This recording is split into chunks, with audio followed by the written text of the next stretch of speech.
Hi అండి, welcome back to our channel. ఈరోజు వచ్చేసి నేను వంకాయ టమాటా కర్రీ చేశానండి. కూరలన్నిటిలోకెల్లా రారాజు వంకాయ కూరే కదండి. అలాంటి వంకాయ కూరని ఇష్టపడిన వాళ్ళంటూ ఎవరు ఉండరు కదండి. ఆ కర్రీని ఎలా చేసుకోవాలో సింపుల్ ప్రాసెస్లో సూపర్ టేస్టీతో చూపిస్తా చూడండి. వంకాయల్ని కట్ చేసుకుని సాల్ట్ వాటర్లో వేసుకోవాలి. అలానే కట్ చేసి పెట్టుకున్న ఉల్లిపాయ ముక్కలు, పచ్చిమిర్చి, టమాటా ముక్కలు. ఇప్పుడు గ్యాస్ ఆన్ చేసి ప్యాన్ పెట్టుకుని 3 స్పూన్ల వరకు ఆయిల్ వేసుకోవాలి. ఆయిల్ వేడిన తర్వాత 1 స్పూన్ పోపు దినుసులు, అలానే 2 ఎండుమిర్చి,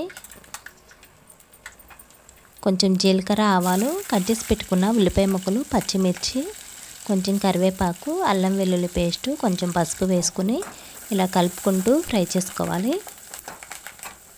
ఉల్లిపాయ ముక్కలు ఫ్రై అయిన తర్వాత కట్ చేసి పెట్టుకున్న టమాటా ముక్కలను కూడా వేసుకుని ఇలా 1 నిమిషం పాటు ఉడికించుకోవాలండి. చూడండి, టమాటా ముక్కలు ఉడికిన తర్వాత వంకాయ ముక్కలను కూడా వేసుకుని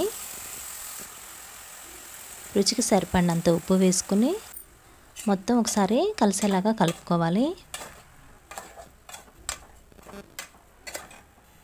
మొత్తం ఇలా కలుపుకున్న తర్వాత మూత పెట్టేసి 2 నిమిషాల పాటు ఉడికించుకోవాలండి. చూడండి, 2 నిమిషాల తర్వాత మూత తీసి 2 స్పూన్ల వరకు కారం, అలానే 1 స్పూన్ ధనియాల పొడి కూడా వేసుకుని ఒకసారి ఇలా కలుపుకుని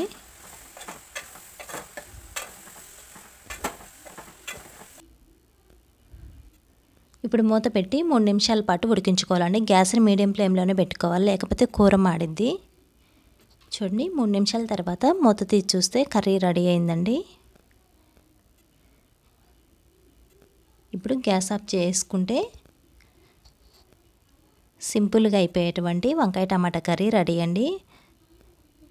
చూడండి, చూస్తుంటేనే నోరూరుతుంది కదా, అంతే కదండి, టేస్ట్ కూడా చాలా బాగుంటుంది. మీరు కూడా ఒకసారి ఇలా ట్రై చేయండి.